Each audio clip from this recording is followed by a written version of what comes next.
Bismillahirrahmanirrahim.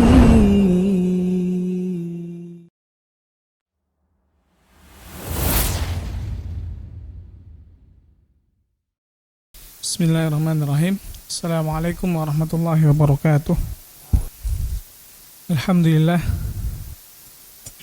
Nahmaduhu wa nasta'inuhu wa nastaghfiruh. Wa na'udzu billahi min syururi anfusina wa min sayyiati a'malina. Man yahdihillahu fala mudilla lahu wa man yudlil fala hadiya lahu. Asyhadu an la ilaha illallah wahdahu la syarika lahu. Wa asyhadu anna Muhammadan abduhu wa rasuluh wa safiyuhu wa habibuhu la nabiyya wa la rasula ba'dah, amma ba'd.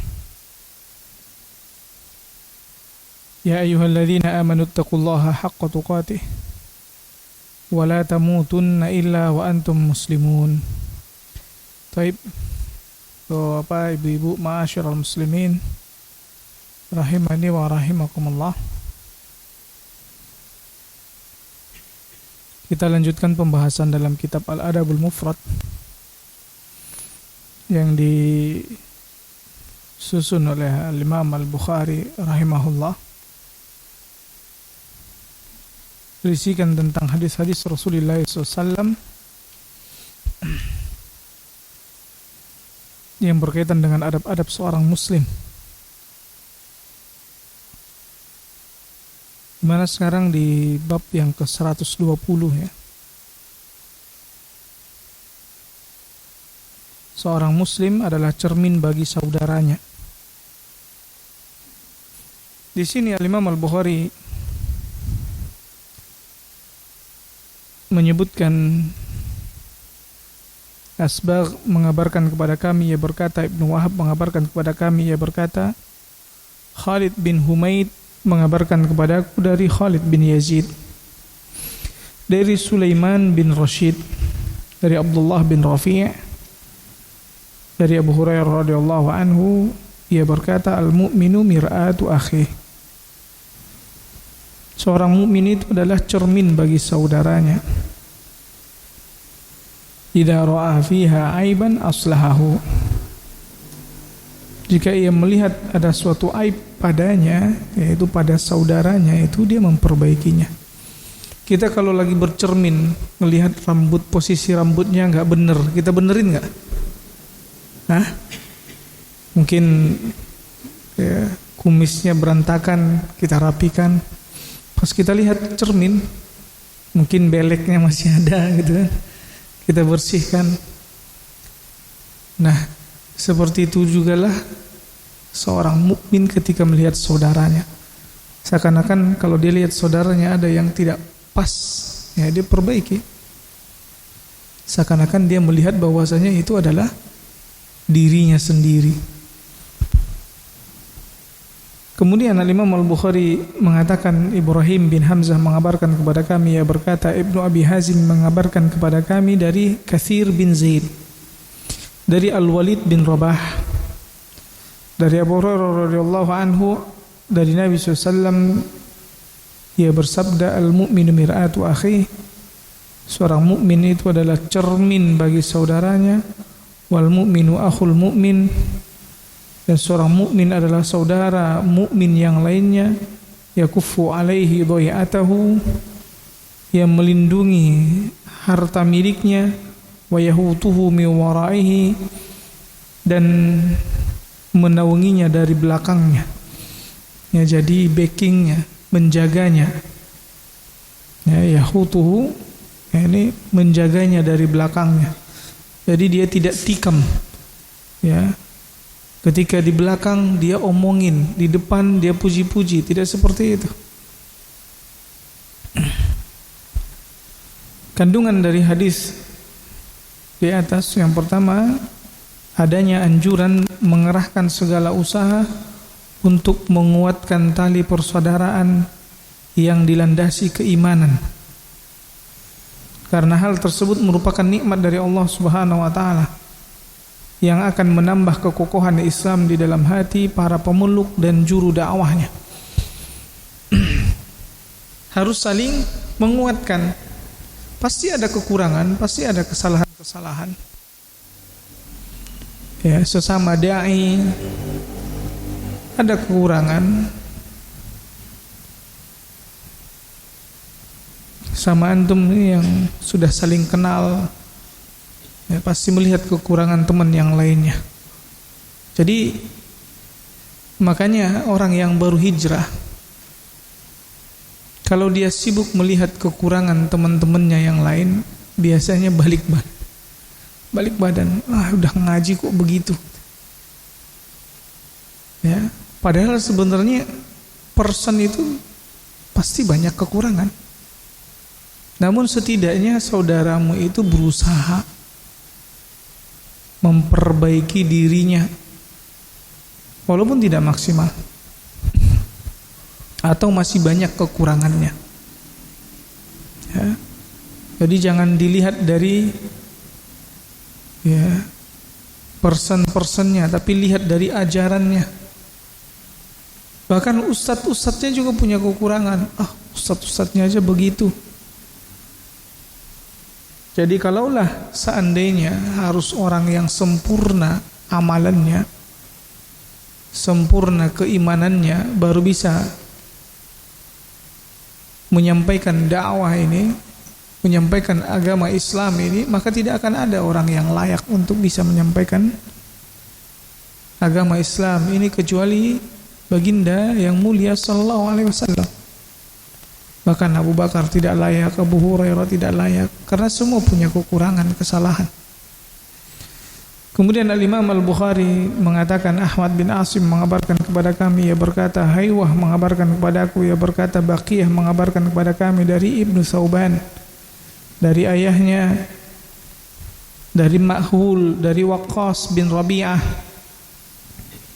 dari Al-Mustawrid, dari Nabi SAW, ia bersabda, Man akala bi muslimin uklatan, barang siapa yang diberi makan, ya, dengan mengorbankan seorang muslim, fa inna allaha yut'imhu mislaha min jahannam, maka Allah akan memberinya makan semisalnya dari jahannam. Ya, dia mencari makan dengan mengorbankan muslim, macam-macam jenisnya. Ya, cari makan dengan menzolimi, mengambil hartanya langsung, atau mencuri hartanya, mencari makan atau dengan apa? Ya, menipunya. Ya. Atau dengan menjatuhkan harga dirinya sehingga dia naik. Dia korbankan seorang muslim, maka Allah akan memberinya makan semisalnya dari jahannam. Yang dia dapat itu semisal dari yang dia dapat itu, maka Allah akan berikan dia makanan dari jahannam. Wa man kusiya bi rajulin muslimin fa inna Allah yaksuhu min jahannam. Begitu juga jika dia diberi pakaian dengan mengorbankan seorang muslim, maka Allah Subhanahu wa taala akan memberinya pakaian dari jahannam. Wa man qama bi rajulin maqama riya'in wa sum'atin, dan barang siapa yang berbuat kebaikan terhadap seseorang karena riya, karena ingin dipuji, atau sum'ah,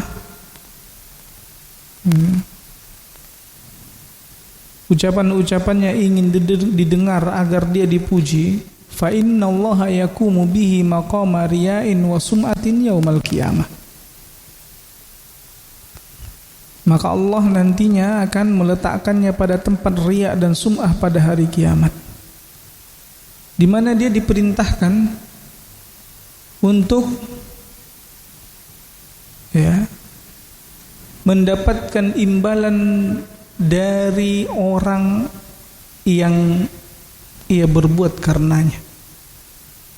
Kalau dia berbuat baik karena bosnya, cuma karena ingin dipuji bosnya, maka akan diperintahkan kepadanya nanti, nah, pergi ke bosmu, Bisa enggak dia memberikan kamu pahala? Sebahagian penjelasan dari man akala bi muslimin uklatan ini disebutkan oleh Syekh Muhammad Dr.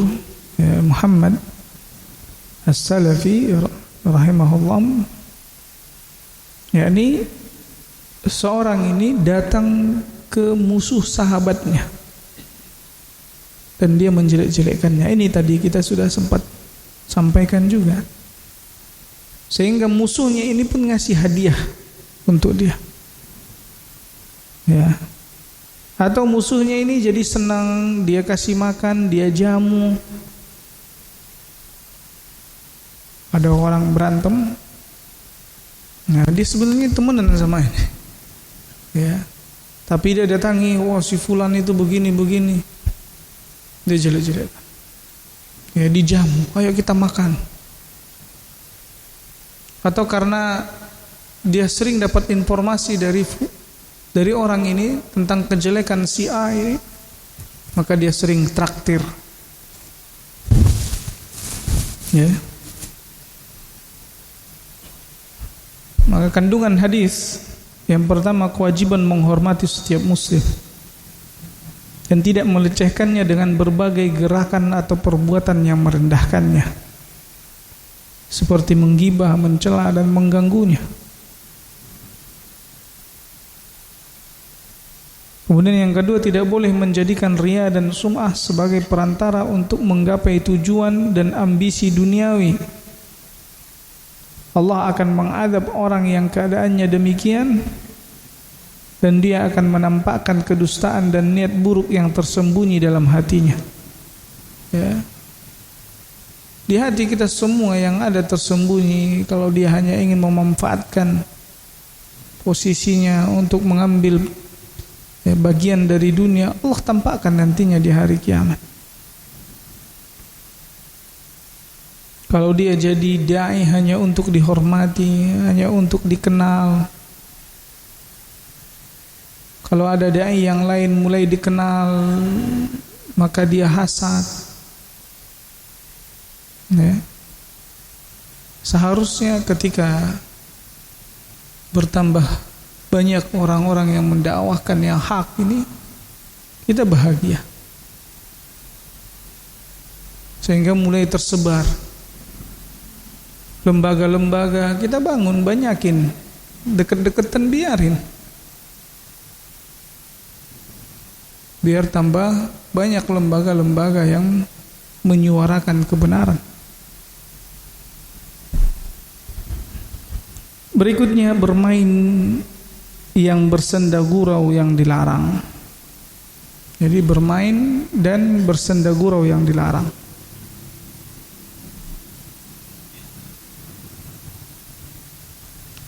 Karena kita tidak akan pernah lepas dari senda gurau, ya, candaan. Al-Imam Al-Bukhari mengatakan, Asim bin Ali mengabarkan kepada kami, ia berkata, Ibnu Abi Dhib mengabarkan kepada kami dari Abdullah bin As-Sa'ib, dari ayahnya, dari kakeknya, ia berkata, sami'tu Rasulullah SAW, yakni yaqul, aku mendengar Rasulullah SAW ya bersabda, la ya'khudhu ahadukum mata'a sahibihi la'iban wala jaddan. Janganlah seseorang dari kalian mengambil barang milik saudaranya dengan maksud bermain-main dan tidak pula dengan maksud bersungguh-sungguh. Main-main tidak boleh, bercanda juga tidak boleh. Kadang waktu kecil pergi ke masjid, sendal temannya disembunyiin, dia bawa ke rumah, bercanda. Ini nggak boleh.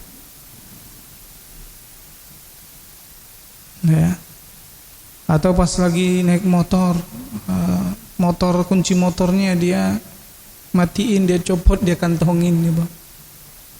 Kadang suka orang-orang seperti itu bercanda, ngambil milik orang lain, tujuannya apa? Bercanda, diumpetin, gitu kan. Bercanda tidak boleh, serius pun tidak boleh. Beneran dia ngambil, nah ini nggak boleh.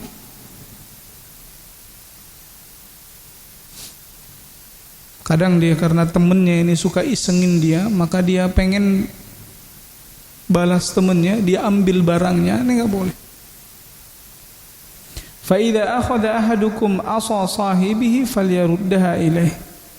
Jika salah seorang dari kalian mengambil tongkat sahabatnya, hendaklah ia kembalikan. Ya.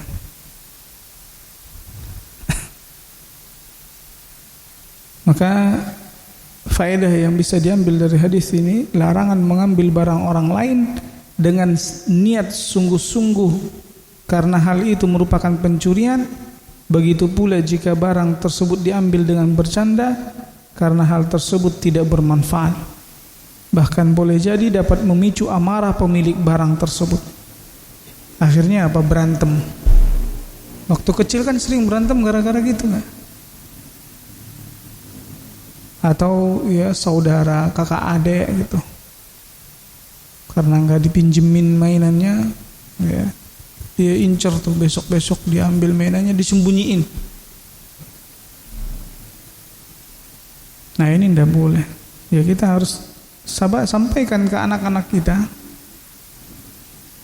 kalau itu dilarang oleh Nabi SAW. Kemudian yang berikutnya, orang yang menunjukkan kebaikan. Al-Imam Al-Bukhari mengatakan, Muhammad bin Katsir mengabarkan kepada kami, ia berkata, Sufyan mengabarkan kepada aku dari Al-A'mash, dari Abu Amr Asy-Syaibani, dari Abu Mas'ud Al-Ansari radhiyallahu anhu.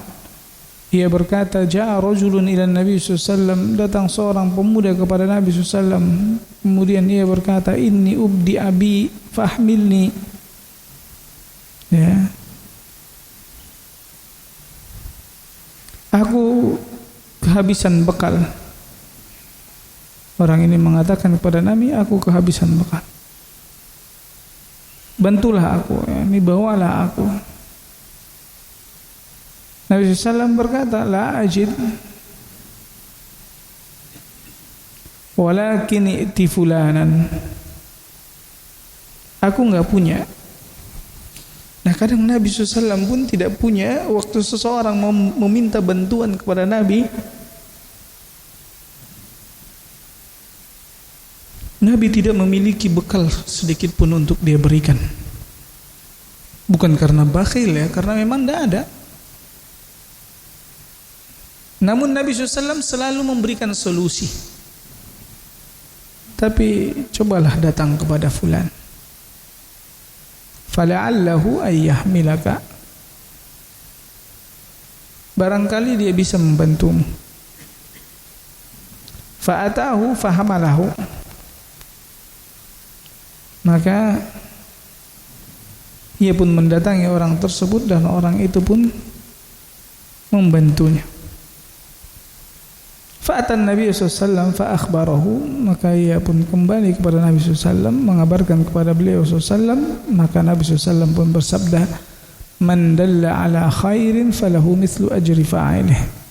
Barang siapa yang menunjukkan kepada kebaikan, maka ia akan mendapat pahala seperti pahala orang yang melakukannya.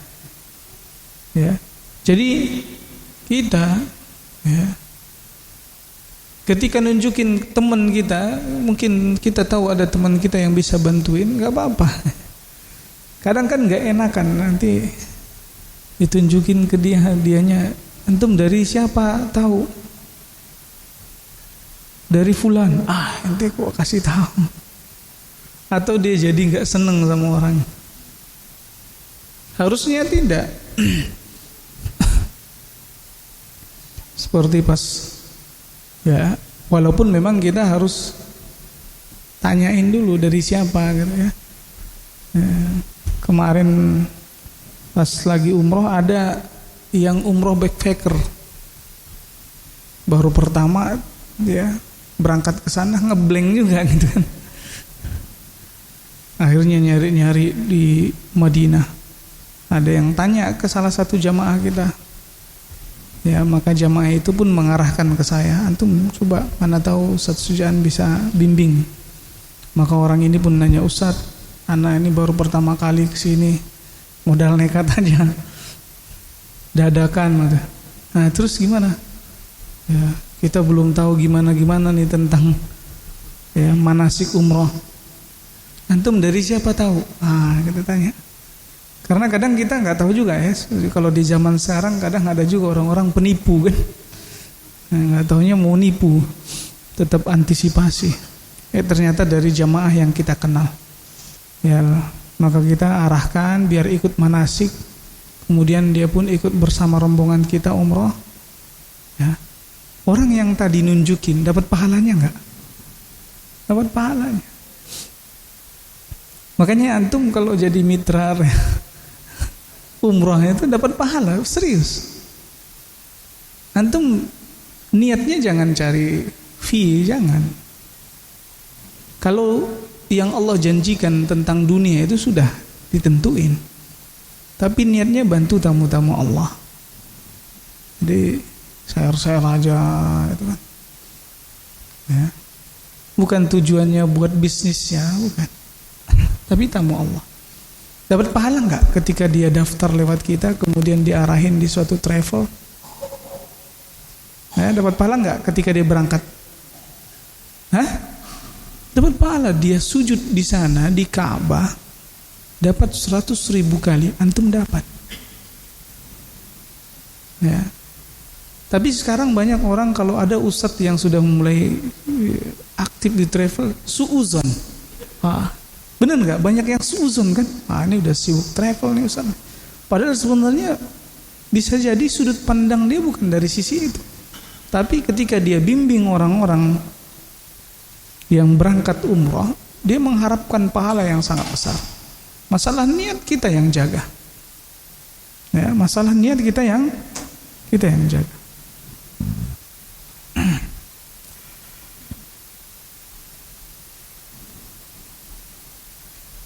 Makanya faedah yang bisa diambil, seorang muslim sepatutnya melakukan kebaikan. Ya, jika tidak mampu maka hendaklah dia menjadi penyebab seseorang melakukan kebaikan. Ya. Makanya ikhwafillah, kita melakukan kebaikan gak usah takut digunjingin sama orang, diomongin sama orang. Ya. Dan kita sebagai muslim ketika melihat ada orang lain yang melakukan suatu hal, kita kewajiban kita berbaik sangka. Tidak boleh berburuk sangka. Ya.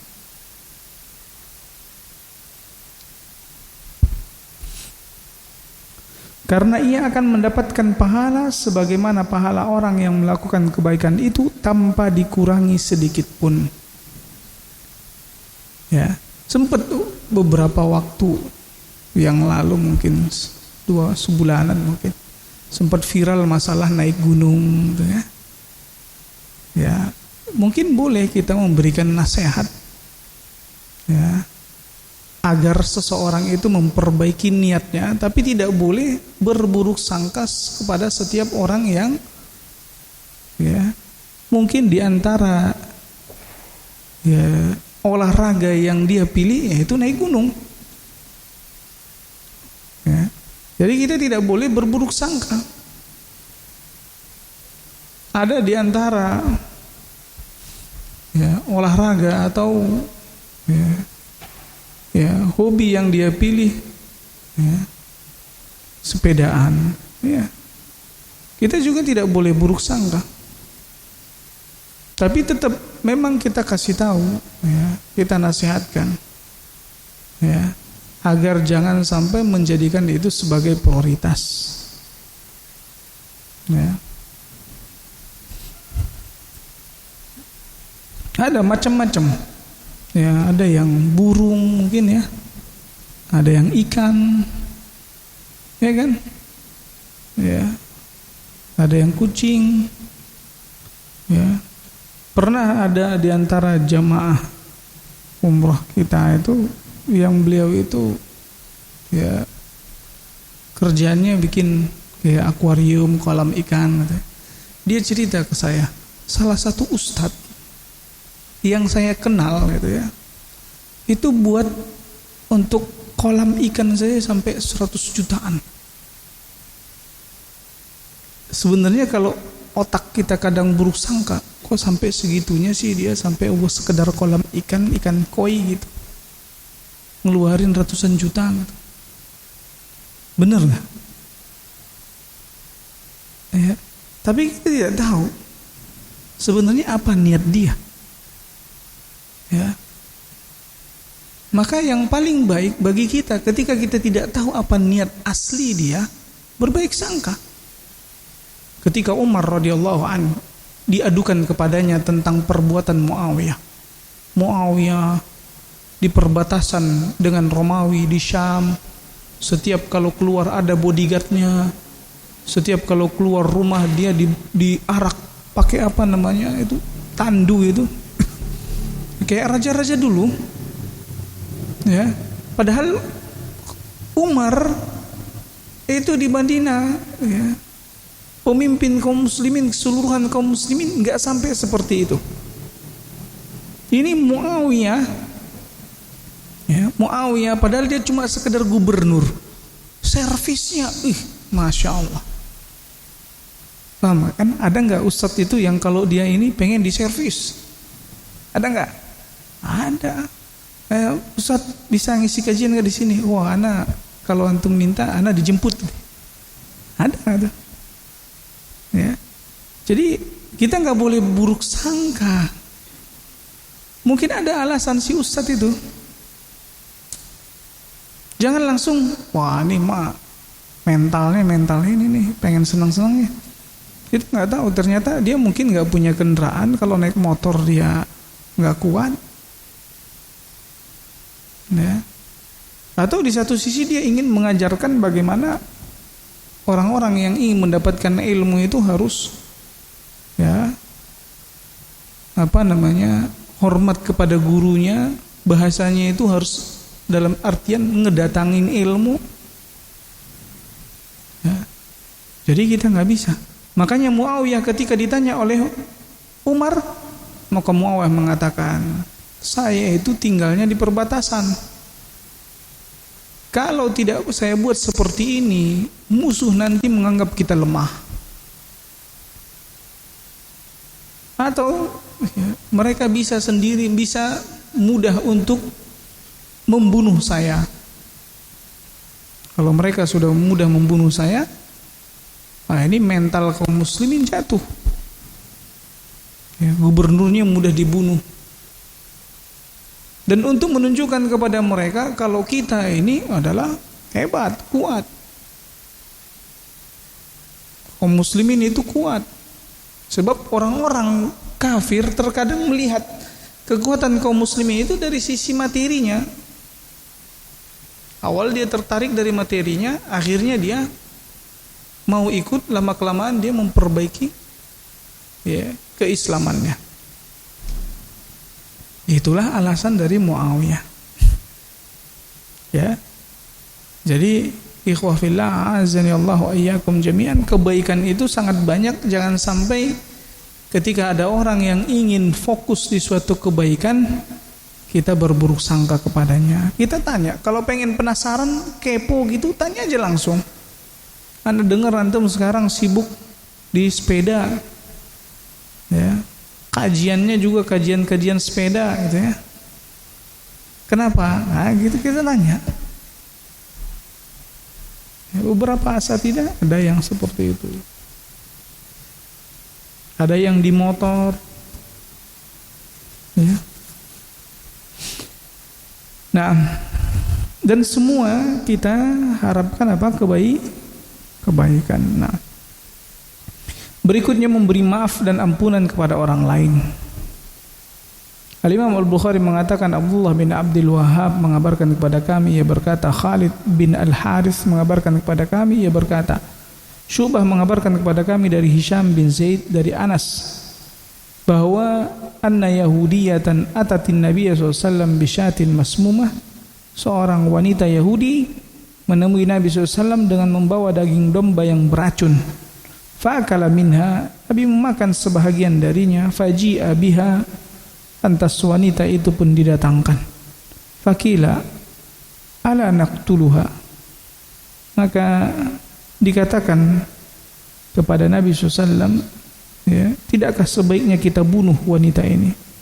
Nabi SAW berkata, la, ya, jangan. Qala fama ziltu a'rifuha fi lawahati Rasulillah SAW. Lantas ya, Anas mengatakan, aku masih tetap mengenali bekas racun itu di langit-langit mulut Rasulullah SAW. Kandungan hadis yang pertama, boleh menerima hadiah dari orang musyrik. Ya. Seperti sekarang kadang ada perayaan, banyak yang kadang bertanya, Ustadz, ana dikasih ini di perayaan tahun baru, boleh nggak ana terima? Boleh, asalkan antum jangan ikut perayaannya aja. Dia ngasih ke antum, terima, karena asal dari makanan yang dia berikan itu hukumnya mubah. Ya, Ali pernah mengatakan bahwa mereka juga menerima dahulu ya hadiah-hadiah dari perayaan-perayaan Mahrojan, perayaannya orang-orang Persia. Hari rayanya mereka kasih makanan. Ya, kecuali sesembelihan yang disembelih kepada selain Allah, itu nggak boleh dimakan. Ada sesembelihan yang disembelih kepada selain Allah. Nah, kemudian hadis ini membantah keyakinan sekte Brilvi di Semenanjung Hindis dan sekitarnya, di mana mereka meyakini bahwa Nabi SAW mengetahui perkara gaib. Jadi sebahagian sekte dari kaum muslimin ada yang meyakini bahwa Nabi SAW mengetahui perkara yang gaib. Kalaulah Nabi mengetahui perkara yang gaib, Nabi tidak akan makan racun itu. Ini Nabi kena.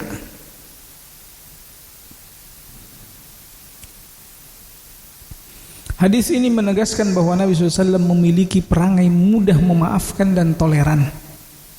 Udah seperti itu pun perempuan ini tidak dibunuh. Perempuan Yahudi tersebut. Ada alasan kenapa Nabi SAW melakukannya, ada alasannya. Untuk menunjukkan bahwa umat ya, bahwa agama ini agama yang pemaaf. Sehingga bisa diharapkan dari orang yang melihatnya mereka tersentuh, akhirnya mereka masuk Islam. Kemudian yang berikutnya, hadis ini menetapkan mukjizat bagi Rasulullah SAW karena beliau selamat dari racun yang mematikan. Ya, walaupun Nabi ya, sempat memakannya, tapi Nabi SAW selamat dengan kehendak Allah Subhanahu wa taala, kuasanya Allah Subhanahu wa taala.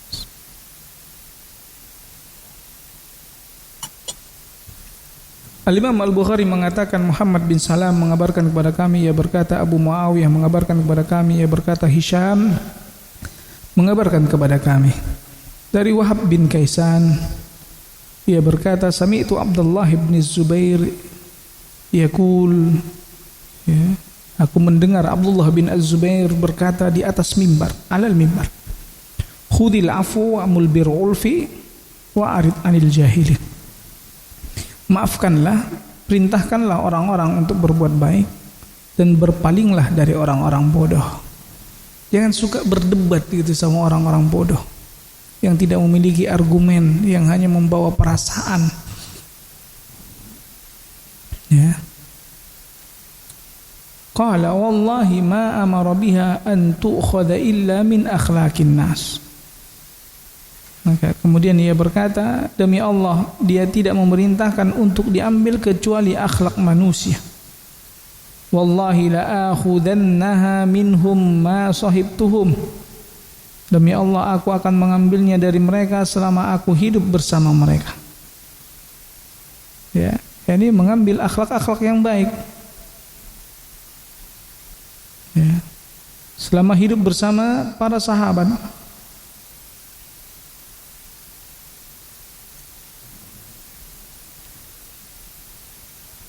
Maka dalam hadis di atas terdapat anjuran bersikap adil, menghiasi diri dengan akhlak yang terpuji, seperti mudah memaafkan kesalahan orang lain, mengajak kepada kebaikan, dan berpaling dari orang-orang bodoh dengan bersikap ramah, dan meninggalkan atau untuk tidak membalas kejahatan dengan hal yang serupa.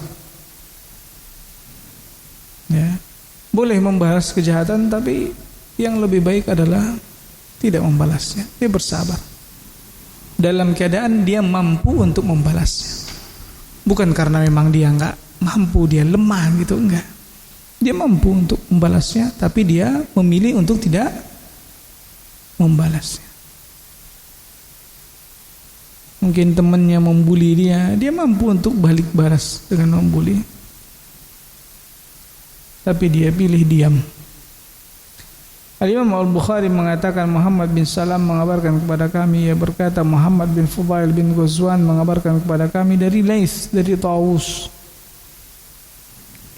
dari Abdullah bin Abbas radhiyallahu anhu, qala Rasulullah sallallahu alaihi wasallam, allimu wa yassiru wa la tu'assiru.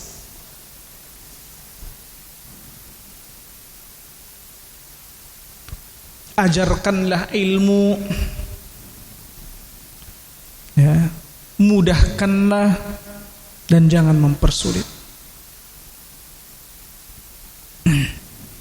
Jadi kalau ada dua kemungkinan dari suatu hadis, maka pilih yang paling mudah. Pilih yang memudahkan manusia. Ajarkan mereka ilmu dan pilihkan kepada mereka yang paling mudah. Wala tu'assiru, jangan mempersulit. Wa idza ghadiba ahdukum falyaskut, jika salah seorang dari kalian marah, maka hendaklah ia diam. Ya.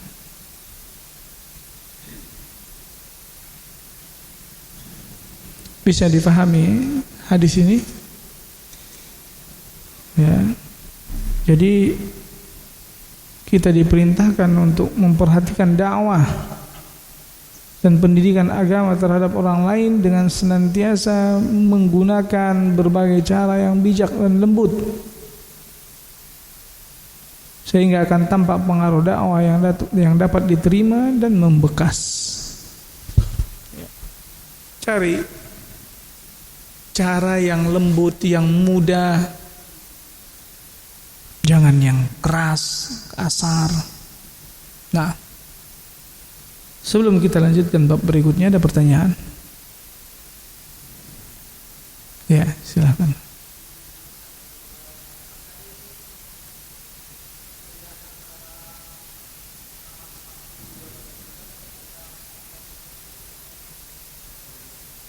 Baik. Ya. Oh, ini jauh ya.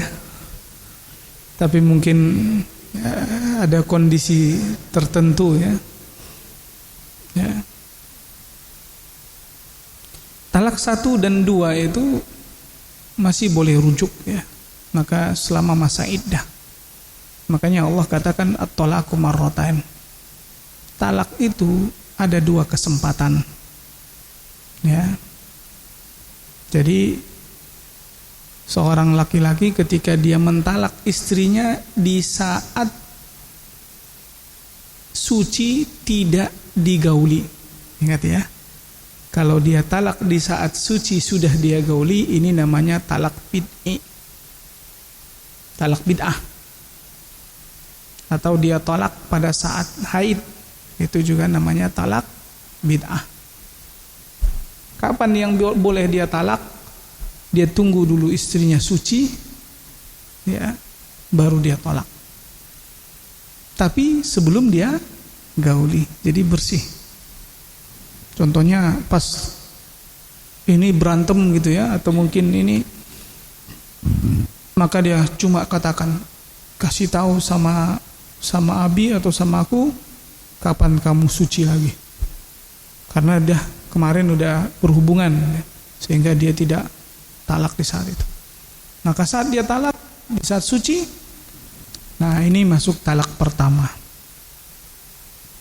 Talak pertama, maka 3 kali dia tunggu 3 kali haid, ya 3 kali haid. Setelah ditalak, maka haid pertama, haid kedua, haid ketiga, ya. Pas suci, maka itu sudah bukan lagi istrinya. Tapi di saat masa iddah masih istrinya, istri yang diceraikan. Statusnya masih istri, masih harus datang, masih boleh dia datang ke rumahnya si perempuan. Si perempuan membuka jilbab atau mungkin menarik perhatian suaminya biar suaminya suaminya yang sudah menceraikannya ini ya tertarik lagi sama dia. Akhirnya ngumpul lagi, kalau ngumpul lagi rujuk. Berarti udah satu kan? Ternyata berikutnya dia talak lagi, tapi talak tadi ya, talak yang dia saat suci tidak digauli, maka masuk talak yang kedua. Di masa iddahnya seperti itu juga. Di sini si perempuan itu masih status istri yang ditalak, istri yang dicerai. Maka di masa iddah ini masih satu rumah, ya dia beres-beres dan yang lainnya masih boleh. Tapi kalau sudah berhubungan, nah itu berarti rujuk. Atau dia mengucapkan dengan lisannya, kita rujuk.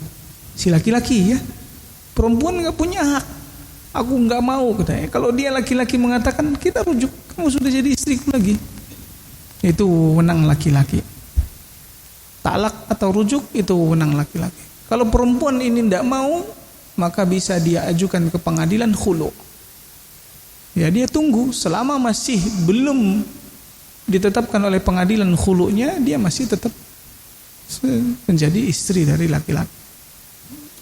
Nah 2 kali kesempatan. Tapi ketika dia talak yang ketiga, ya sudah begitu tadi talak yang ketiga, maka ini talak bain, talak kubra. Ya, ketika dia talak di masa suci belum digauli untuk yang ketiga kali, maka itu bukan lagi istrinya. Walaupun si perempuan tetap harus nunggu masa iddah. Ya. Tapi itu bukan lagi istrinya. Si perempuan harus sudah menutup aurat. Nah. Untuk satu dan yang kedua, kalau sudah habis masa iddah masih boleh rujuk enggak? Contohnya udah habis masa iddah, boleh rujuk tapi dengan akad baru. Kalau sudah habis masa iddah. Tapi kalau di masa iddah cukup dengan dia mengatakan kita rujuk atau saya rujuk kamu, atau dia berhubungan suami istri, maka itu sudah rujuk. Tapi kalau sudah habis masa iddah harus dengan akad baru. Dia datangi walinya, ya setelah saya pikir-pikir, walaupun sudah udah selesai masa iddah, tapi sepertinya saya masih cinta. Tolong kawinkan kami lagi. Kalau si perempuan ini berkenan, walinya mau berkenan, nikah lagi. Tapi kalau sudah talak 3, boleh nggak? Masih bisa nggak rujuk? Ada, bisa. Tapi haruslah perempuan ini sudah menikah lagi dengan laki-laki yang lain dan sudah berhubungan badan, dan laki-laki ini ceraikan atau dia meninggal ataupun dia ceraikan bukan karena untuk menghalalkan agar bisa bersama si mantan suaminya sebelumnya, karena memang dia mungkin pengen ceraiin gitu. Tapi kalau hanya sekedar untuk menghalalkan, ya maka ini hukumnya haram. Ya, paham nggak?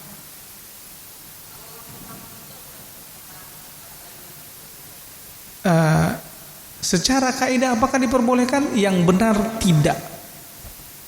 Ya, dia mengatakan aku talak kamu talak 1, talak 2, talak 3. Ya.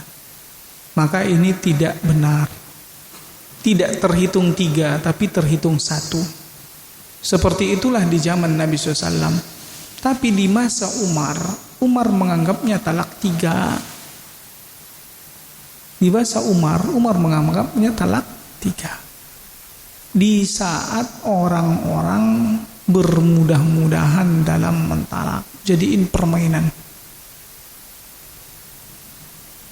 Nah, keputusan Umar itu juga merupakan sunnahnya Nabi. Ya, sunnahnya Nabi, karena alaikum bisunnati wa sunnatil khulafa'ir rasyidin al-mahdiyyin min ba'di. Tapi kapan dia itu dianggap menjadi talak 3? Kalau memang si orang ini ya bermudah-mudahan melakukan dia tidak mengagungkan syariat Allah, maka bisa dianggap menjadi 3, talak 3, untuk efek jerak biar orang tidak bermudah-mudahan. Asalnya di masa Nabi SAW, masa Abu Bakar, maka itu dianggap talak 1. Wallahu ta'ala alam. Nah,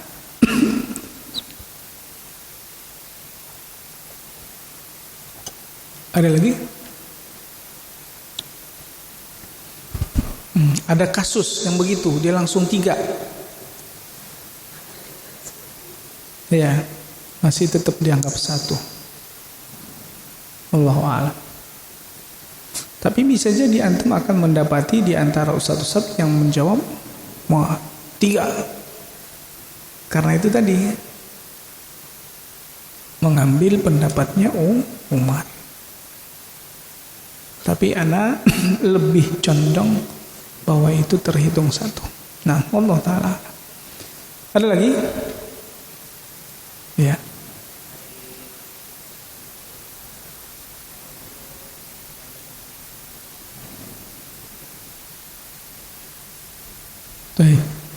Bercanda dengan anak, mainannya diumpetin gitu ya.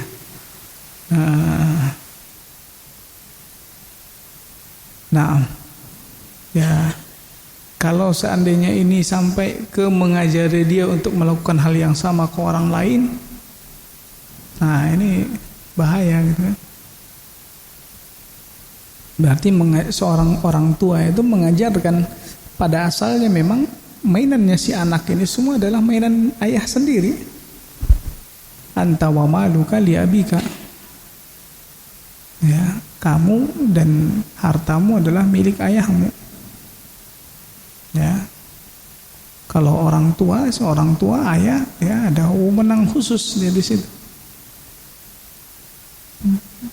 Tapi kita harus kasih tahu ke anak kita, jangan dia melakukan hal yang sama ke orang lain atau ke saudaranya. Ya. Allah Ta'ala alam.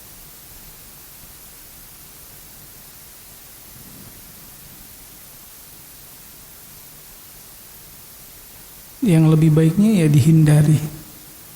Cari apa? Ya, perkara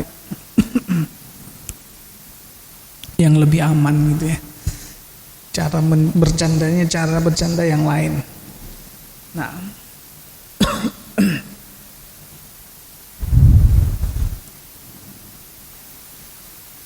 ada lagi? Nah, kemudian bersikap lapang kepada sesama manusia. Al-Imam Al-Bukhari mengatakan Muhammad bin Sinan mengabarkan kepada kami, ia berkata Falih bin Sulaiman mengabarkan kepada kami, ia berkata Hilal bin Ali mengabarkan kepada kami. Dari Atha bin Yasar, ia berkata laqitu Abdullah bin Amr bin As. Aku menemui Abdullah bin Amr bin As. Fakultu, dan aku mengatakan, akhbirni an sifati Rasulullah SAW fit Taurat. Ya. Kabarkan kepadaku tentang sifat Rasulullah SAW di dalam Taurat. Maka ia pun menjawab, yaitu Abdullah bin Amr bin As menjawab, ajal, baiklah, wallahi innahu la mausufun fit Taurat bi ba'di sifatihi fil Quran. Demi Allah, sungguh sifat beliau SAW disebutkan di dalam Taurat dengan sebagian sifat yang ada di dalam Al-Quran. Ya ayyuhan nabiyyu inna arsalnaka syahidan wa mubasysyiran wa nadhira. Kemudian dia membacakan firman Allah, wahai Nabi, sesungguhnya kami mengutusmu sebagai saksi, pemberi kabar dan pemberi peringatan. Wa hirzan lil ummiyin, juga pelindung bagi orang-orang yang tidak bisa membaca dan menulis. Anta abdi wa rasuli, engkau adalah hamba dan utusanku. Samaituka al-mutawakkil, aku memberimu nama al-mutawakkil, yakni yang bertawakal. Laisa bifadhin wala ghalidh, bukan seorang yang berperangai buruk, bukan pula yang berperangai kasar. Itu sifat Nabi, ya. Laisa bifadhin wala ghalidh wala sakhabin fil aswaq,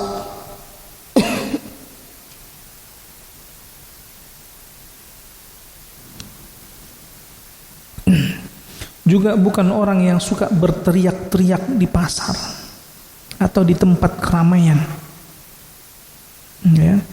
Wala yadfa'u bis-sayyi'ati sayyi'ah, tidak membalas yang kasar dengan yang kasar atau yang buruk dengan yang buruk.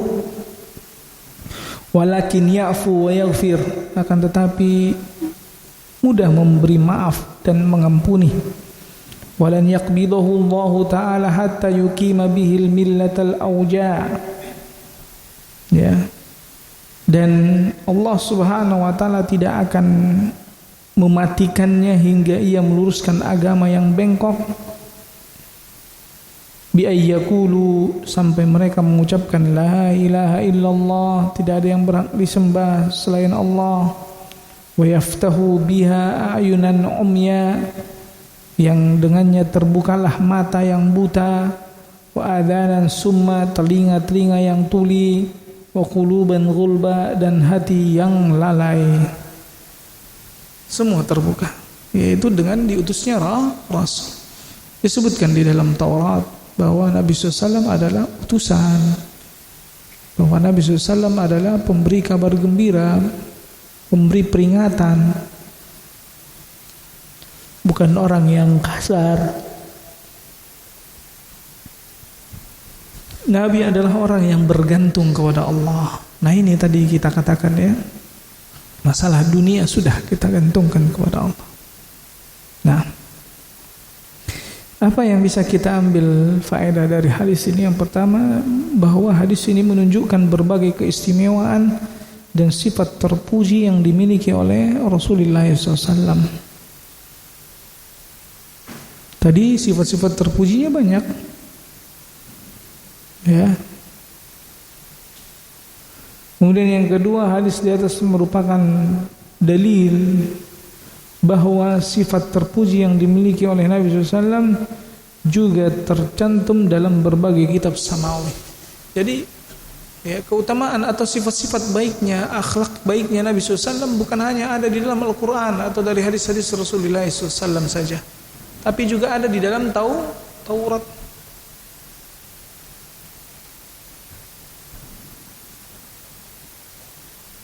Juga dijelaskan di dalam Injil. Makanya itu sering disampaikan oleh Dr. Zakir Naik, bahwa penjelasan tentang Nabi SAW disebutkan di dalam Injil. Makanya beliau mengatakan, ya, Muslim itu lebih Kristen daripada orang Kristen, ya, karena mereka mengikuti Isa, adapun orang Kristen mengikuti Paus. Ya. Al-Imam Al-Bukhari mengatakan, Abdullah bin Saleh mengabarkan kepada kami, ia berkata, Abdul Aziz bin Abi Salamah mengabarkan kepada aku dari Hilal bin Abi Hilal, dari Atha bin Yasar, dari Abdullah bin Amr radhiyallahu anhu, ia berkata, inna hadhihi al-ayah allati fil Qur'an, ya ayyuhan nabiyyu inna arsalnaka syahidan wa mubasysyiran wa nadhira fit Taurati wa nahwu. Jadi Abdullah bin Amr bin Aus mengatakan sungguhnya ayat yang ada dalam Al-Quran ini, ya ayyuhan nabiyyu inna arsalnaka dan seterusnya, ya, itu ada di dalam Taurat seperti di dalam hadis yang sebelumnya. Kemudian Al-Imam Al-Bukhari mengatakan Ishaq bin Al-A'la mengabarkan kepada kami, ia berkata Amr bin Al-Harith mengabarkan kepada kami, ia berkata Abdullah bin Salim Al-Asy'ari mengabarkan kepada kami dari Muhammad bin Ibn Walid Az-Zubaydi dari Ibnu Jabir, yaitu Yahya bin Jabir. Ibnu Jabir yang dimaksudkan di sini Yahya bin Jabir. Ia mengatakan dari Abdurrahman bin Jubair bin Nufair, dari Abdurrahman bin Jubair, ya, bin Nufair, ia menceritakan kepadanya anna abahu haddatsah, bahwa ayahnya mengatakan kepadanya annahu sami'a Muawiyah yaqul, di mana ia mendengar Muawiyah berbicara, sami'tu minan Nabi sallallahu alaihi wasallam kalaman, aku mendengar dari Muawiyah suatu ucapan,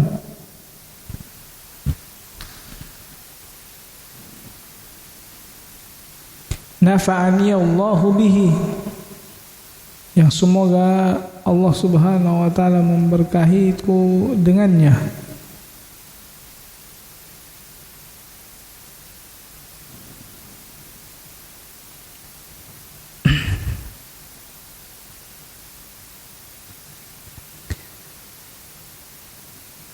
Ia mengatakan, menceritakan ya, bahwa ia mendengar Muawiyah mengatakan kepadanya, sami'tu minan Nabi SAW kalaman nafa'ani Allahu bih.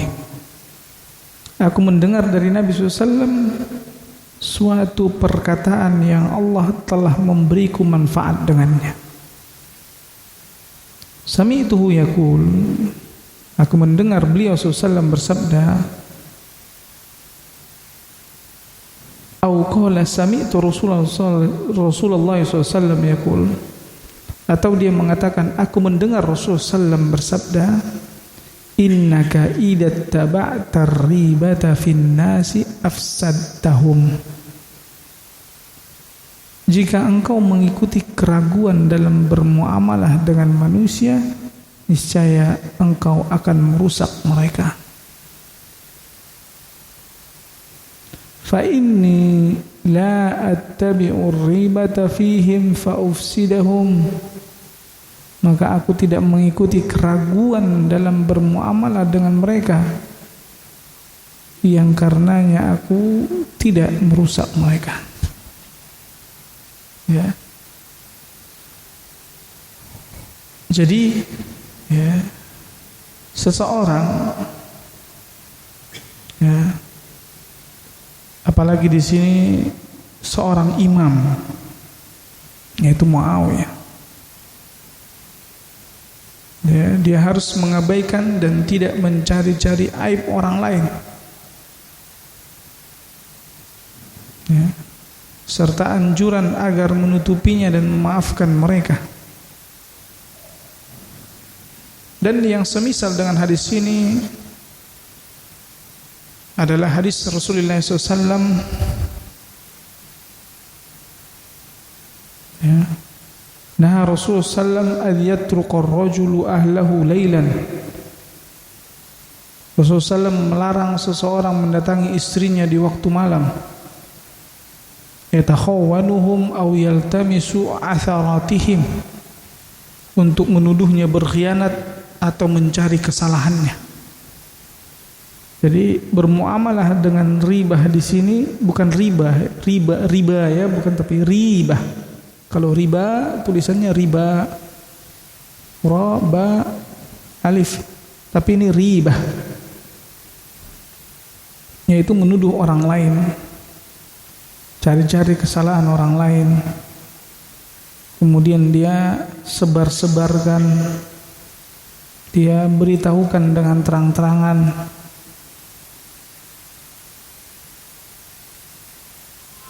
Nah,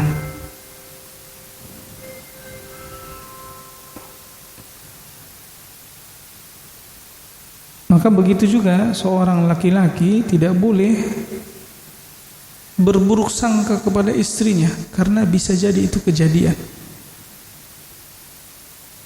Ya, dia datang malam-malam, ya, karena merasa bahwa istrinya selingkuh. Bisa jadi kejadian beneran selingkuh. Maka harus ditepis pikiran seperti itu. Kalau mau datang itu kasih tahu, ya, sejam atau 2 jam sebelumnya kasih tahu. Nah, sudah azan belum ya? Satu hadis lagi ya. Berapa menit lagi? Hah? 10. Al-Imam Al-Bukhari mengatakan Muhammad bin Ubaidillah mengabarkan kepada kami, ia berkata Hatim mengabarkan kepada kami dari Muawiyah bin Abi Mujarrid dari ayahnya, ia berkata sami'tu Abu Hurairah radhiyallahu anhu yaqul sami'a udhunaya hatani, kedua telingaku mendengarkan, wa basaru aynaya hatani, dan kedua mataku ini melihat. Rasulullah SAW akhadha biyadaihi jami'an bikuffayil hasan, di mana Nabi SAW meletakkan atau kedua tangan Rasulullah SAW memegangi 2 telapak tangan Hasan, awil Husain atau Husain. Jadi periwayat di sini ragu apakah 2 telapak tangannya Hasan atau Husain. Salawatullahi alaihima, semoga Allah ya mencurahkan salawatnya kepada keduanya. Wa qadamaihi ala qadami Rasulullah SAW, dan kedua telapak kakinya pada telapak kakinya Rasulullah SAW. Wa Rasulullah SAW yaqul, dan Rasulullah SAW berkata irqah, ya, manjatlah. Qala faraqiya al-ghulamu hatta wada'a qadamaihi ala sadri Rasulullah SAW. Maka si anak ini pun naik sampai ia meletakkan kedua telapak kakinya di dada Rasulullah SAW. Summa qala Rasulullah SAW iftah faka, Rasulullah mengatakan buka mulutmu. Summa qabbalahu, lalu beliau pun menciumnya. Summa qala Allahumma ahibbahu fa inni uhibbuhu. Kemudian Nabi SAW bersabda, ya Allah, cintailah ia, sesungguhnya aku mencintainya. Ya. Nah, di sini sikap apa baiknya Nabi SAW kepada anak-anak, lapangnya dadanya Rasulullah SAW kepada anak-anak. Kelihatan orang yang suka sama anak-anak itu lembut hatinya. Ya, kadang-kadang yang sedikit-dikit anak-anak main dia langsung emosi. Ada nggak yang gitu? Kayaknya nggak bisa dia dengar orang-orang anak-anak tuh main. Nah, atau ngelihat anak-anak ya, lari-lari apa, dia langsung apa namanya, ya, marah-marah gitu ya. Kita lanjutkan kembali di kitab Al-Adabul Mufrad bab 125 ya, tersenyum.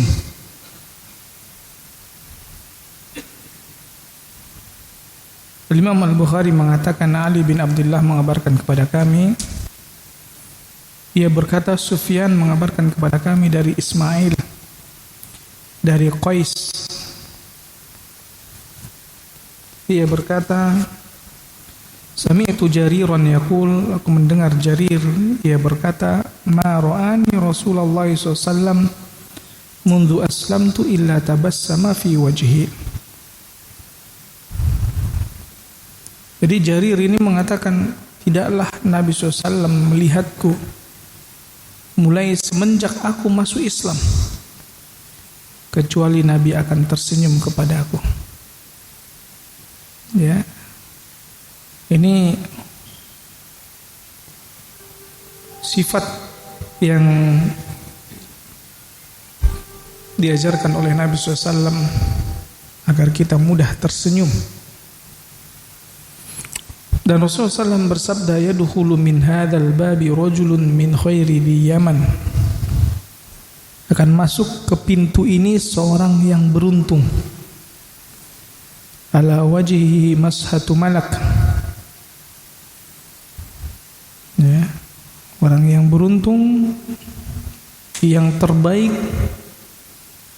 di wajahnya terdapat usapan malaikat. Fadakhala Jarir, lalu masuklah Jarir.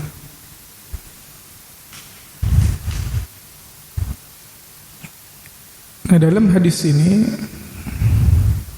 kedua hadis ini ya, menganjurkan seseorang agar memuliakan, berlemah lembut dan tersenyum kepada orang yang datang.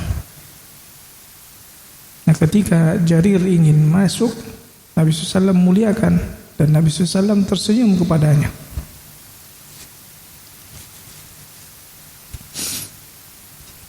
Mana buktinya Nabi SAW tersenyum kepadanya? Karena Jarir mengatakan, tidaklah pernah Nabi SAW melihatku kecuali Nabi tersenyum kepadaku. Walaupun di hadis yang kedua di situ ada nggak disebutkan Nabi tersenyum? Tidak ada. Tapi disimpulkan dari perkataan Jarir sendiri. Ini juga menunjukkan keutamaan sahabat Jarir bin Abdullah Al-Bajali, mana Nabi memuliakannya. Kemudian ya, Nabi SAW senantiasa terus tersenyum kepadanya. Kemudian Imam Al-Bukhari mengatakan, Ahmad bin Isa mengabarkan kepada kami, ia berkata, Abdullah bin Wahab mengabarkan kepada kami, ia berkata, Amr bin Al-Haris mengabarkan kepada kami bahwa Abu Nadhr menceritakan kepadanya dari Sulaiman bin Yasar, dari Aisyah, zaujin Nabi SAW, istri Nabi SAW. Ia berkata, ma ra'aitu Rasulullah SAW dahikan qat hatta ara minhu lahawatihi. Tidak pernah aku melihat Rasulullah SAW tertawa hingga tampak bagiku langit-langitnya. Jadi tertawa sampai kelihatan langit-langitnya Nabi. Aisyah mengatakan, aku tidak pernah melihat seperti itu. Innama kana yatabassam. Jadi Nabi SAW itu hanya tersenyum. Qalat wa kana idza ra'a ghaiman aw rihan urifa fi wajhi.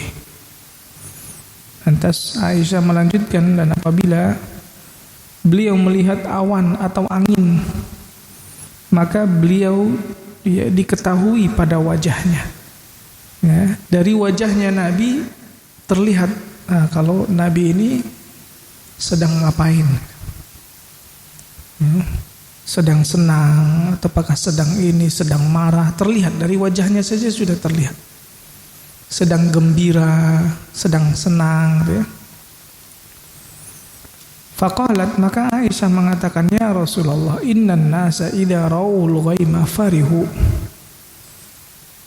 Sesungguhnya orang-orang jika melihat awan mendung, mereka ya bahagia. Roja ayyakuna fihil matar.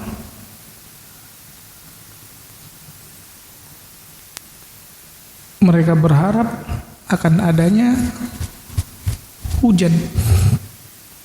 Wa araka idza ra'aitahu urifat fi wajhikal karahah.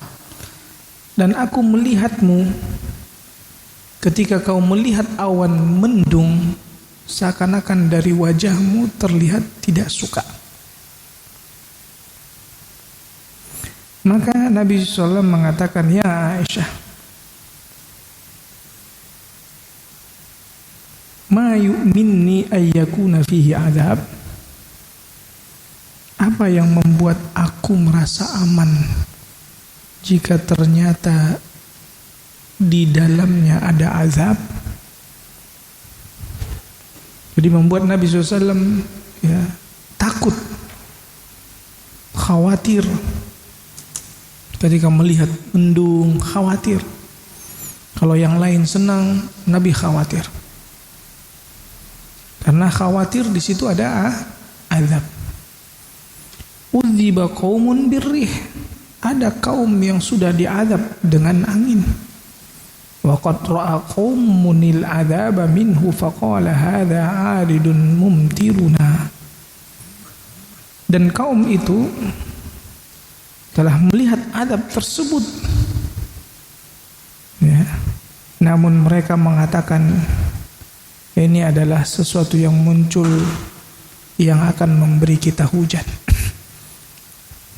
Jadi mereka tidak mengira kalau itu azab. Makanya Nabi SAW khawatir. Ini menunjukkan bahwa ya, Rasulullah SAW tertawa hanya berupa senyuman bila mana beliau senang dan kagum akan sesuatu. Dan banyak tertawa itu bukanlah sifat orang-orang saleh. Sampai Nabi SAW mengatakan kasratut dahik tumitul qalb.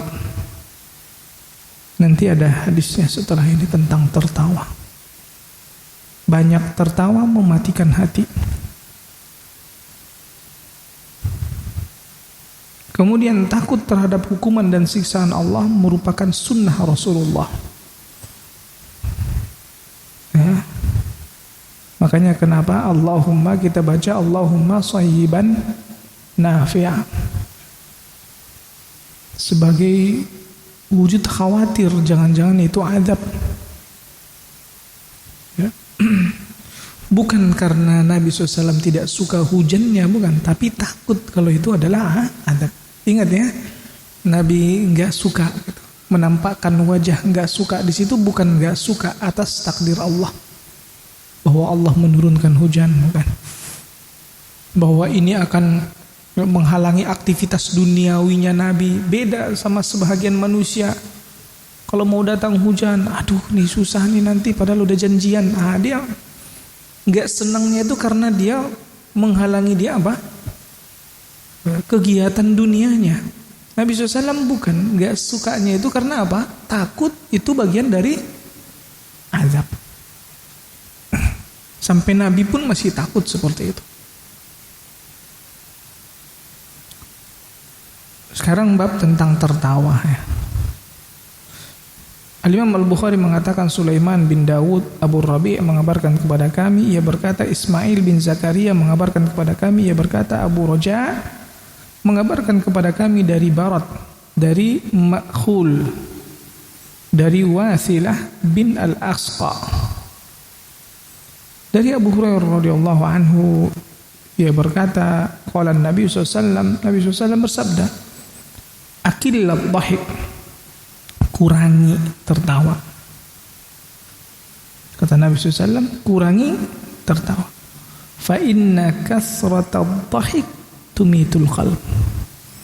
Karena banyaknya tertawa mematikan hati.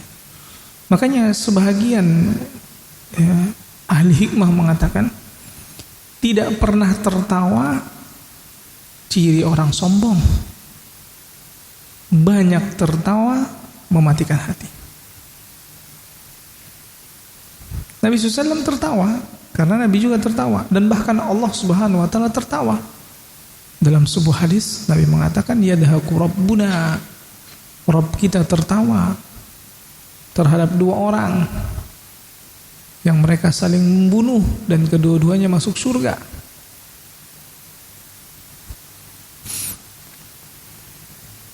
Ya.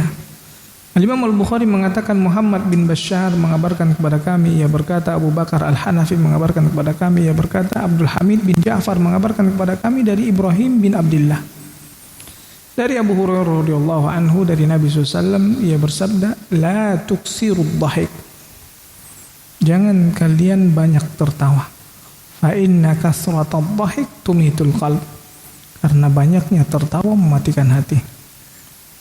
Ya, jadi hadis-hadis ini menunjukkan jawami'ul kalimnya Nabi SAW. Ya, apa yang dimaksud dengan jawami'ul kalim? Sabdanya singkat tapi padat. Jadi fa inna kasratat dhahik tumitul qalb, ini singkat. Sesungguhnya banyak tertawa mematikan hati. Tapi banyak luas maknanya. Nah, di mana larangan-larangan untuk tidak banyak bercanda. Nah, sekarang kan konten-konten yang paling naik itu lawakan gitu. Ya. Hampir semua orang kayaknya pulang ke rumah, kecuali yang Allah berikan kekuatan ya. Hampir setiap orang pulang ke rumah nontonnya lawakan, stand up komedi. Jadi cara untuk lawakan itu macam-macam. Di podcast pun sekarang lawakan. Isinya banyak itu apa? Buat bikin tertawa. Sampai mereka menyuarakan ya, tertawa itu sehat. Ya enggak? Jadi orang kalau ditegur jangan banyak tertawa, ini tandanya sehat katanya. Padahal itu membuat mati hati. Sehingga hati itu susah, membuat dia menangis keras. Ya. Dikasih nasihat tuh nggak mau. Orang-orang yang suka yang banyak tertawa itu coba nasihatin, susah tuh nasihat. Ya.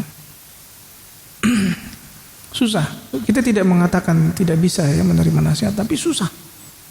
Sangat susah karena hatinya mati. Al-Imam Al-Bukhari mengatakan, Musa mengabarkan kepada kami, ia berkata, Ar-Rabi bin Muslim mengabarkan kepada kami, ia berkata, Muhammad bin Ziyad mengabarkan kepada kami dari Abu Hurairah radhiyallahu anhu, ia berkata, kharajan Nabi SAW ala rahtin min ashabih. Rasulullah SAW pernah keluar bersama sekelompok orang dari sahabatnya. Yadhakuna wa yatahaddatsun. Mereka tertawa dan saling bercakap-cakap, ngobrol. Faqala walladhi nafsi biyadih. Nabi pun mengatakan kepada mereka, lagi seneng-senengnya ngobrol-ngobrol, ketawa ketiwi gitu ya. Nabi mengatakan kepadanya, demi jiwaku yang ada di tangannya, lau ta'lamuna ma a'lam la dhahiktum qalilan wa la bakaitum katsira.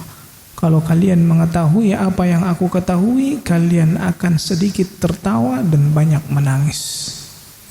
Makanya cara menghidupkan hati, nangis. Nangisnya bukan karena lemah ya. Nangis, bulan depan cicilan banyak, bukan itu. Utang belum bisa kebayar, bukan itu. Tapi nangis karena takut sama Allah.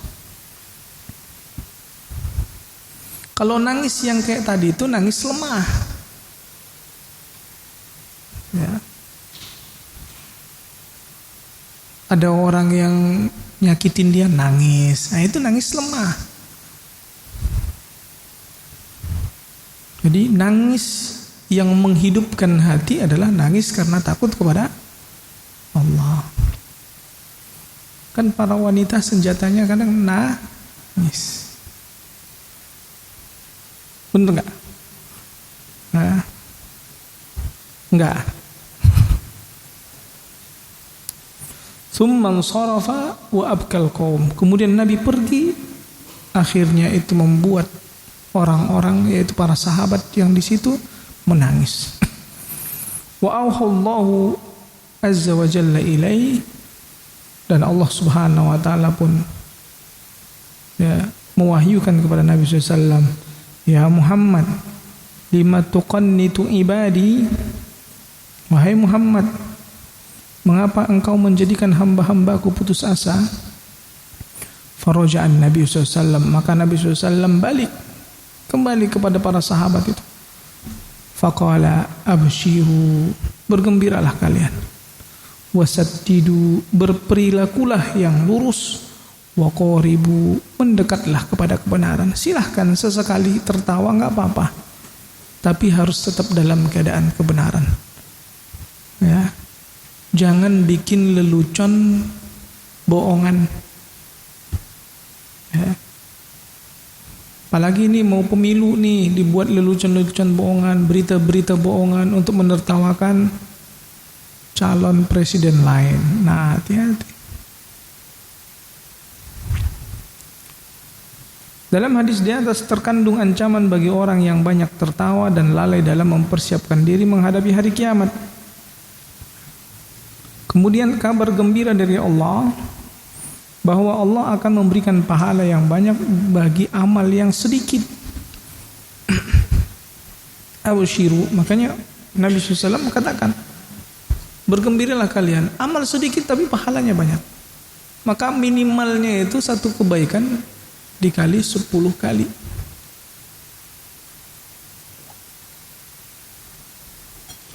Makanya kenapa ada riwayat yang menyebutkan bahwa paling sedikitnya ya istri lelaki nanti di sana berapa? 10 kan? Karena satu kebaikan itu dia 10. Paling sedikitnya. Berapa kalinya dunia yang paling sedikit, yang paling terakhir masuk surga?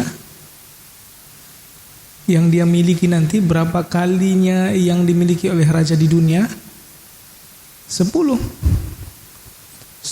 kali yang dimiliki oleh raja di dunia, itu yang akan dimiliki oleh orang yang terakhir masuk surga.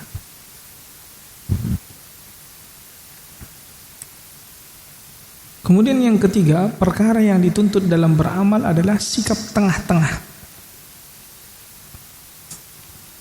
antara meremehkan dan tanpa berlebih-lebihan. Maknanya apa? Tidak boleh meremehkan dan tidak boleh berlebih-lebihan dalam beramal.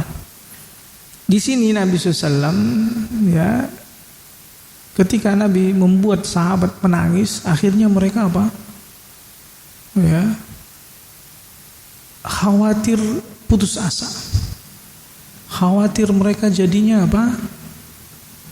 Ya, akhirnya ya sudah, kita nggak bakalan bisa lah kita nih. Amalan kita sebanyak apapun kayaknya kita nggak bisa nih. Ada pedih.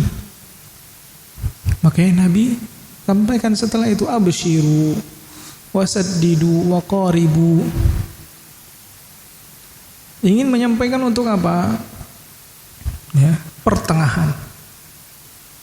Silahkan kalian tertawa, tapi tidak boleh berlebihan. Menunjukkan boleh tertawa. Nah, sampai di sini ada pertanyaan.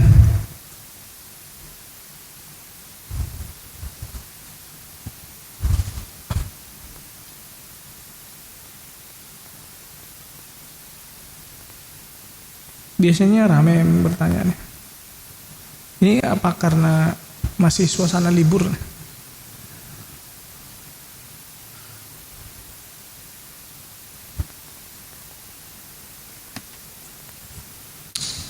Iya. Berikutnya,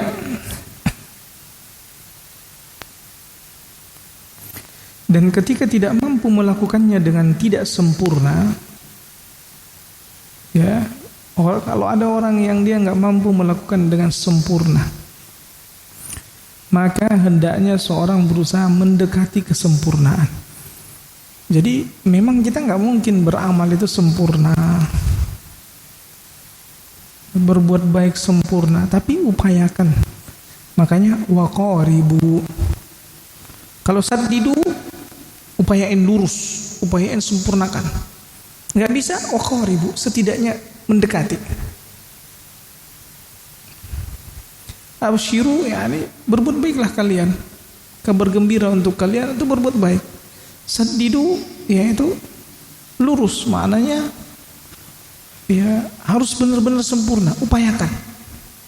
Nggak bisa, qaribu, setidaknya mendekati.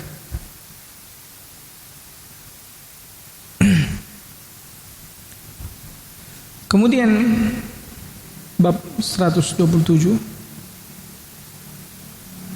jika menghadap beliau SAW menghadap dengan seluruh badannya, dan jika membelakangi beliau SAW membelakangi dengan seluruh badannya. Al-Imam Al-Bukhari mengatakan, Bishr bin Muhammad mengabarkan kepada kami, ia berkata, Abdullah mengabarkan kepada kami, ia berkata, Usamah bin Zaid mengabarkan kepada kami, ia berkata, Musa bin Muslim maula binti Qariy. Dari Abu Hurairah radhiyallahu anhu, annahu rubbama haddatsa 'anil Nabi SAW, bahwa terkadang ia meriwayatkan dari Nabi SAW, fayaqulu, dan dia pun berkata, haddatsanihi ahdabus syufrain, aku diberitahu oleh dua orang yang bulu di dua matanya panjang. Ahdabus syufrain, abiyakul kahsyain, ahyakul kashhain, yaitu kedua pinggulnya putih menghadap. Idza aqbala jami'an, jika dia ya menghadap seluruhnya. Wa idza adbara jami'an, dan jika dia berpaling seluruhnya.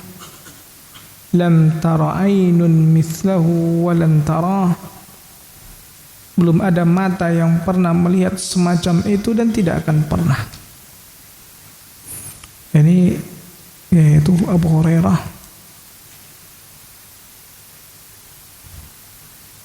menceritakan tentang wataknya Nabi SAW, karakternya Nabi SAW, dari sebahagian sifatnya Nabi SAW, yaitu jika menghadap sesuatu maka beliau akan menghadap seluruh badannya ke benda tersebut. Jika sebahagian, ya tidak sebahagian badannya saja. Hal ini beliau lakukan agar badan dan hati senantiasa selaras. Sebab dengan memalingkan sebagian badan ke benda yang dilihat menunjukkan watak kepura-puraan dan pandir. Ya. Maka dalam perbuatan, dalam amalan-amalan lahir yang tampak itu mempengaruhi hati. Ya. Di antara amalan-amalan lahir itu mempengaruhi hati. Makanya sungguh aneh kalau orang yang kelihatan perbuatannya itu buruk terus dia mengaku bahwa hatinya baik. Karena untuk bisa menangis, ayo upayakan wajah kita, mata kita menangis walaupun susah. Kayak bahasanya patabakau, maka pura-pura menangis. Lama-kelamaan dia terbiasa jadi menangis. Orang yang biasanya pemarah, ayo upayain ya, tahan amarahnya, pura-pura jangan marah. Walaupun pengen marah, lama-kelamaan jadi sabar.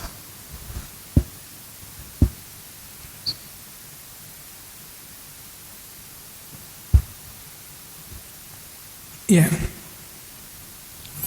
Ada pertanyaan?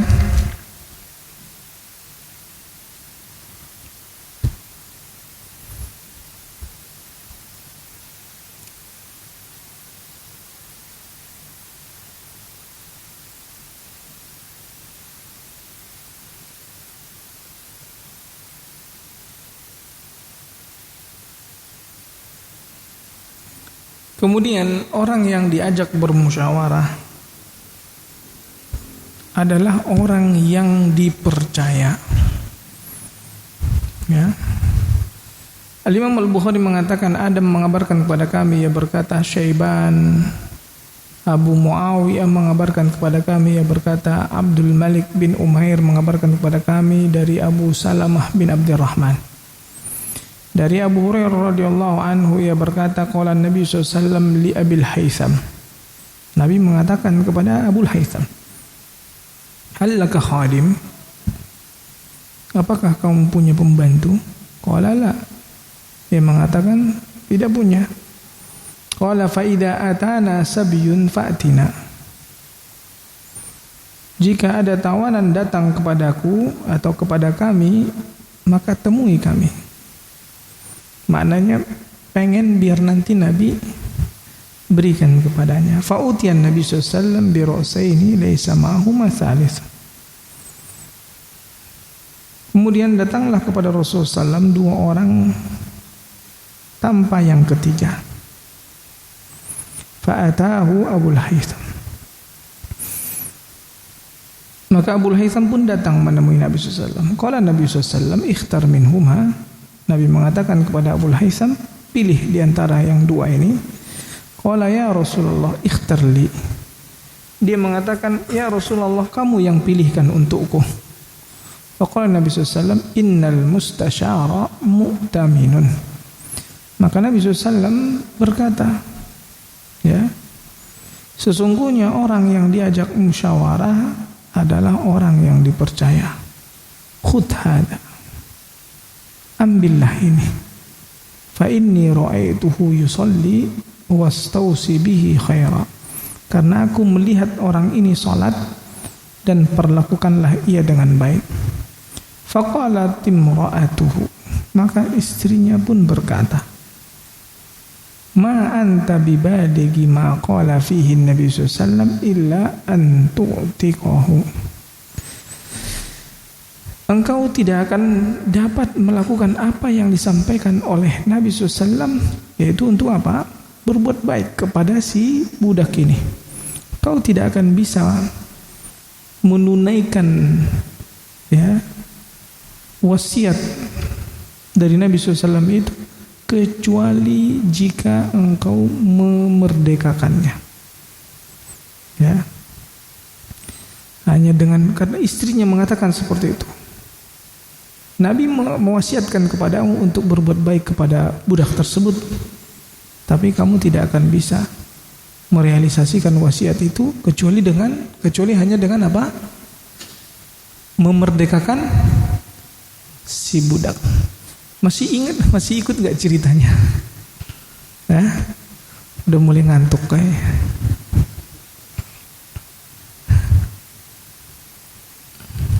Jadi tadi Abul Haytham dapat budak, dikasih sama Nabi.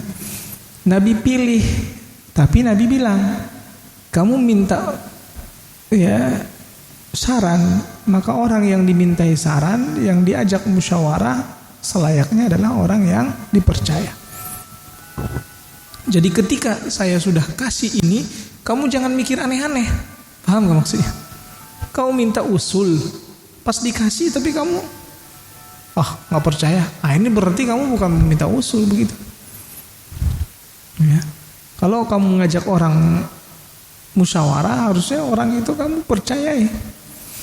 Maka Nabi kasih, ya ini kamu pilih yang ini aja, karena aku pernah melihat dia sholat dan aku wasiatkan kepadamu agar berbuat baik kepadanya. Nah, diceritakanlah kepada istrinya. Istrinya bilang, kamu tidak akan bisa dikatakan berbuat baik kepada budak ini kecuali hanya dengan memerdekakannya. Lantas Abul Haytham langsung mengatakan, fahuwa atik, kalau begitu dia merdeka.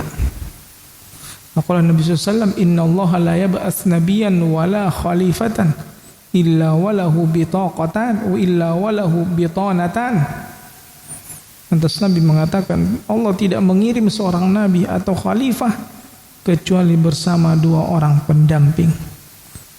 Bitanatun ta'muruhu bil ma'ruf, yang satu pendamping mengajaknya kepada perbuatan baik, wa tanhahu 'anil munkar, mencegahnya dari perbuatan buruk, wa bitanatun la ta'luhu khabala. Adapun satu pendamping yang lain tidak henti-hentinya mengajak kepada kemudaratan, Wa man yuqa bitanata su'i faqad wuqiya. Dan barang siapa yang dijaga dari pendamping yang buruk, maka ia telah dijaga oleh Allah. Seakan-akan Nabi menyebutkan bahwa kamu punya pendamping, yaitu istrimu yang baik.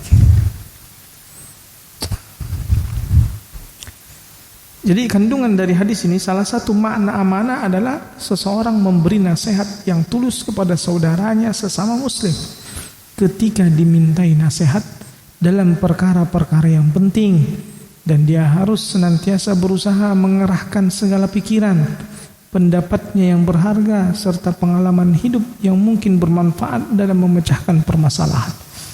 Kalau kita diajak diskusi, ditanyain, atau di masalah pribadi seseorang, maka kita harus berusaha mencari solusi. Jangan nggak tahu ini. Jangan langsung seperti itu. Dia harus berusaha. Ketika kita dimintai nasihat, nasihati. Dan nasihat yang paling utama adalah nasihat takwa. Ngeblank contohnya, nggak tahu nih mau nasihatin apa, ya udah nasihatin aja dia agar bertakwa.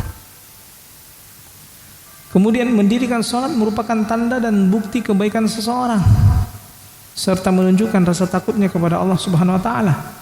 Sekaligus hal tersebut merupakan bukti bahwa ia siap memikul dan menunaikan tanggung jawab dengan baik. Dilihat dari sholat. Kemudian yang ketiga, hadis di atas menetapkan bahwa hanya Allah semata yang menentukan segala perkara. Dialah Rabb yang melindungi siapa yang Dia kehendaki dari hamba-hambanya. Maka orang yang dilindungi oleh Allah adalah orang yang mendapatkan perlindungan dari Allah. Bukan semata-mata perlindungan yang dia lakukan. Jadi ketika kita dilindungi, itu perlindungan dari Allah, bukan dari yang lain. Nah, sampai di sini ada pertanyaan? Kayaknya udah ngantuk. Udah ngantuk ya.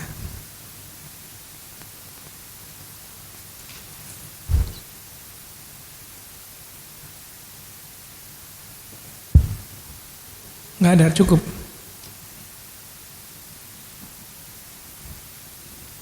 Sudah tutup.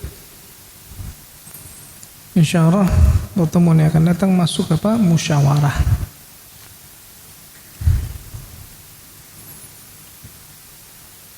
Masih ada 5 menit lagi ya? 5 atau 6 menit lagi. Silakan. Ada yang mau bertanya?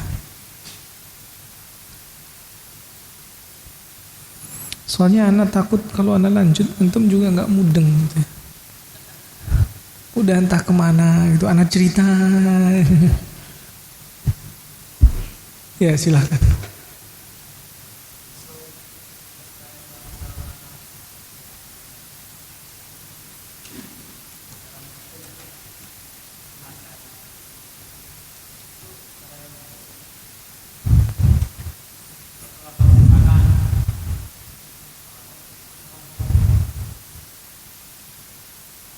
Ya, jadi kalau punya saudara, contohnya sholatnya bolong-bolong, ya, maka bagaimana cara yang baik? Yang pertama, sebenarnya antum lebih kenal kakak antum, itu yang pertama. Siapa yang lebih kenal kakak antum? Antum apa saya? Antum ya, itu yang pertama. Sehingga sebenarnya Allah Subhanahu wa taala pasti memberikan suatu kemampuan bagi antum untuk mendakwahi mereka. Saudara-saudara, keluarga, siapapun itu. Selama kita berupaya mendakwahinya dengan lemah lembut, tujuan kita ikhlas karena Allah Subhanahu wa taala. Gagal itu gak masalah, yang penting sampaikan terus. Sampaikan pelan-pelan bahwa tiang agama itu sholat, muslim itu ya wajib sholat, dosa meninggalkan sholat lebih besar daripada dosa berzina. Bahkan sampai Nabi SAW katakan orang yang meninggalkan sholat itu kafir. Faman taraka shalah faqad kafar. Nah, ini kita sampaikan apa yang kita ketahui. Semoga dia takut la'allahu yatadzakkaru aw yakhsha. Semoga dia mengingat, dia berpikir sehingga dia takut. Jadi takut-takuti. Khawifhum bil Qur'an. Takut-takuti mereka dengan Al-Qur'an.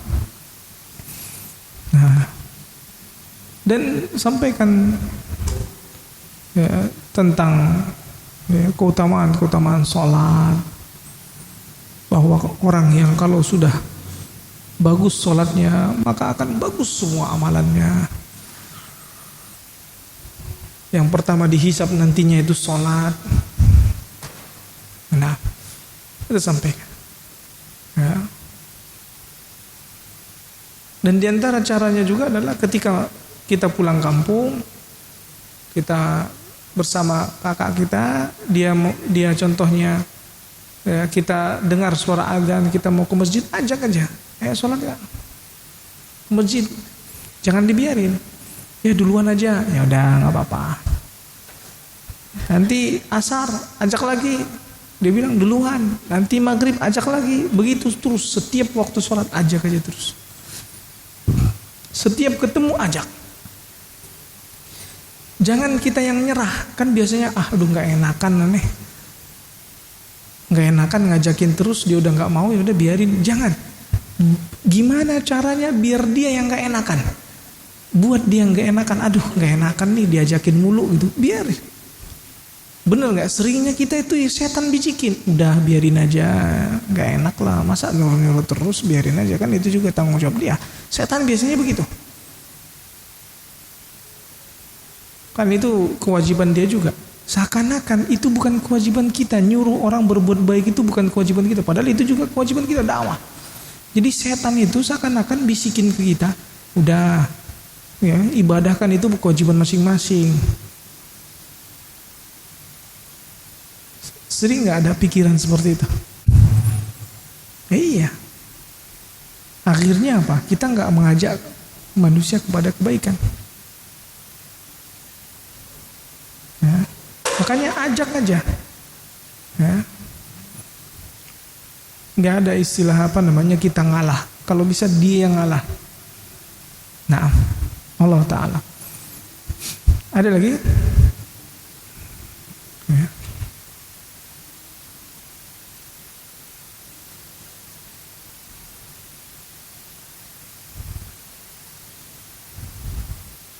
Nggak ada, cukup.